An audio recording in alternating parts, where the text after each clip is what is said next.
Hi everyone. तो आज जो है मिडिएवल हिस्ट्री में आज हमारा जहांगीर एवं शाहजहां दोनों को कंप्लीट करेंगे एक ही वीडियो में। तो चलिए शुरुआत करते हैं। जहांगीर 1605 से लेकर के 1627 ईस्वी तक इसका शासनकाल रहा। वहीं पर जहांगीर के बेटे थे शाहजहां। उसके बाद शाहजहां का जो है 1627 से लेकर के 1658 ईस्वी तक शासन रहा। चलिए एक एक करके हर एक पॉइंट को देखेंगे हम लोग। हमारा पहला पॉइंट है, वर्ष 1605 ईस्वी में जहांगीर का राज्याभिषेक कहाँ किया गया? तो आगरा में। पहले तो जान लीजिए कि जहांगीर का राज्याभिषेक कब किया गया, तो 1605 ईस्वी में। और कहाँ किया गया, तो आगरा में किया गया। जहांगीर की पत्नी नूरजहां के बचपन का नाम क्या था? तो मेहरुनिसा। ये बहुत पूछता है मेहरुनिसा कि जहांगीर की पत्नी नूरजहां के बचपन का नाम, तो मेहरुनिसा था। जहांगीर से विवाह के पश्चात नूरजहां ने नूरजहां गुट का निर्माण किया। इस गुट के प्रमुख सदस्य थे शाहजादा खुर्रम, अस्मत बेगम नूरजहां की माँ थी, एतमादुल्ला या मिर्जा गियास बेग एवं आसफ खां। इस गुट का प्रभाव 1627 ईस्वी तक रहा। चलिए आगे देखेंगे हम लोग। मुगल चित्रकला किस शासक के काल में अपनी पराकाष्ठा पर पहुंची? तो जहांगीर। ये बहुत पूछता है प्रश्न कि मुगल चित्रकला जो है किस शासक के काल में अपनी बहुत चरम सीमा पर थी, अच्छी सीमा पर थी? तो जहांगीर। द्विस्पा एवं सिंहस्पा प्रथा किस शासक द्वारा प्रारंभ की गई थी? तो जहांगीर। ध्यान रखिएगा, द्विस्पा एवं सिंहस्पा प्रथा किस शासक द्वारा प्रारंभ की गई थी? तो जहांगीर के द्वारा। मुगलों एवं मेवाड़ की राणा के मध्य चित्तौड़ की संधि किस शासक के शासनकाल में हस्तांतरित हुई थी? तो जहांगीर के।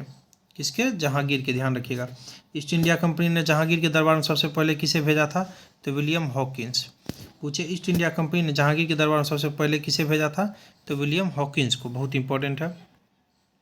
आगे हमारा, जहांगीर ने इंग्लिश खां की उपाधि किस अंग्रेज को सम्मानित किया था? तो विलियम हॉकिंस को। स्टार मार्क कर लीजिए। ये पूछता है कि जहांगीर ने इंग्लिश खां की उपाधि किसे दी थी, किस अंग्रेज को? तो विलियम हॉकिंस को दी थी। भारत में किस मुगल शासक का मकबरा स्थित नहीं है? तो बाबर एवं जहांगीर। बाबर एवं जहांगीर। ध्यान रखिएगा। जहांगीर के दरबार में पक्षियों का सबसे बड़ा चित्रकार कौन था? तो उस्ताद मंसूर। जहांगीर के दरबार में पक्षियों का सबसे बड़ा चित्रकार कौन था? तो उस्ताद मंसूर। मुगल बादशाहों में किसने अपनी आत्मकथा फारसी में लिखी? तो जहांगीर ने। बहुत इंपॉर्टेंट।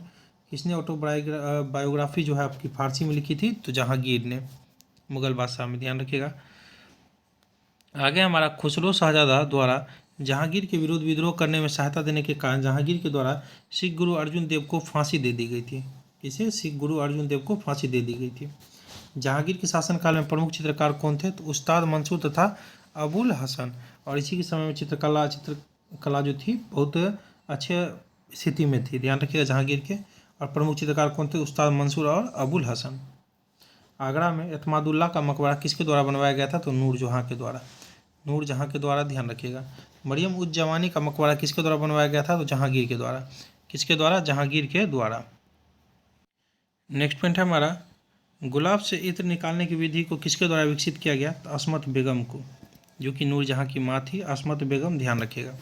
किस मुगल सम्राट ने अपनी राजधानी आगरा से दिल्ली स्थानांतरित की? तो शाहजहां ने। कई हजार बार पूछा गया प्रश्न है कि किस मुगल सम्राट ने अपनी राजधानी आगरा से दिल्ली स्थानांतरित की है? तो शाहजहां ने। बलबन द्वारा प्रारंभ किया गया दरबारी रिवाज सिजदा एवं पेबोस किस मुगल बादशाह ने समाप्त किया? तो शाहजहां ने। किसने? शाहजहां ने समाप्त किया। ध्यान रखिएगा। शाहजहां की पत्नी अर्जुमंद बानो बेगम को किस प्रचलित नाम से जाना जाता है? तो मुमताज महल। मुमताज महल। ध्यान रखना है। मुमताज महल की मृत्यु के पश्चात शाहजहां ने उनकी स्मृति में आगरा में ताजमहल का निर्माण करवाया। ताजमहल का वास्तुकार उस्ताद अहमद लाहौरी था। ये इंपॉर्टेंट है। ये तो सबको पता रहता है शाहजहां के द्वारा बनाया गया था ताजमहल। और ये जो है वास्तुकार कौन थे? तो उस्ताद अहमद लाहौरी। ध्यान रखिएगा। मयूर सिंहासन का निर्माण किसके द्वारा करवाया गया था? तो शाहजहां के द्वारा। किसके द्वारा? शाहजहां के द्वारा। शाहजहां के काल को किस इतिहासकार ने मुगल शासन का स्वर्णयुग कहा था? तो A.L. श्रीवास्तव। शाहजहां के काल को जो है किस इतिहासकार ने मुगल शासन का स्वर्णयुग कहा था? तो A.L. श्रीवास्तव ने। आगे हमारा, अपनी सहिष्णुता तथा उदारता के कारण किसे लघु अकबर के नाम से जाना जाता है? तो दारा शिकोह को। किसे? दारा शिकोह को, जो कि शाहजहां का पुत्र है।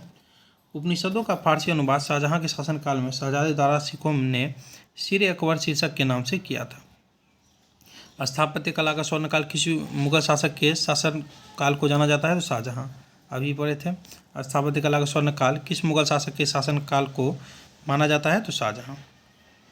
हिंदू तथा ईरानी वास्तुकला का सर्वप्रथम समन्वय हमें किस इमारत में देखने को मिलता है? तो ताजमहल में। किसमें? ताजमहल में, ध्यान रखिएगा। ईरान के साथ तथा मुगल शासकों के मध्य विवाद का मुख्य क्षेत्र क्या था? तो कंधार था। क्या था? कंधार। शाहजहां को कोहिनूर हीरा किसके द्वारा उपहार में दिया गया था? तो मीर जुमला। मीर जुमला, ध्यान रखिएगा, मीर जुमला। दिल्ली में स्थित लाल किले का निर्माण किसके द्वारा करवाया गया था? तो शाहजहां के द्वारा। किसके द्वारा? शाहजहां के द्वारा करवाया गया था। दिल्ली में लाल किले का निर्माण किसके द्वारा? तो शाहजहां के द्वारा। शाहजहां द्वारा शाह बुलंद इकबाल की उपाधि किसे दान की गई? किसे प्रदान की गई? दारा सिकोह को। कहना है शाहजहां द्वारा शाह बुलंद इकबाल की उपाधि किसे प्रदान की गई? तो दारा सिकोह को। नीचे हमारा जहांगीर की आत्मकथा तुजू के जहांगीरी नाम से प्रसिद्ध है। जहांगीर की आत्मकथा तुजू के जहांगीरी के नाम से प्रसिद्ध है, जिसे पूर्ण करने का श्रेय मोतमद खां को दिया जाता है। जिसे पूर्ण करने का श्रेय जो है मोतमद खां को दिया जाता है। चलिए, वीडियो यहीं पर समाप्त होती है। आपको वीडियो अच्छा लगे तो कम से कम 1-2 दोस्तों के साथ शेयर जरूर कर दीजिएगा। बाकी थैंक यू दोस्तों, wish you all the best.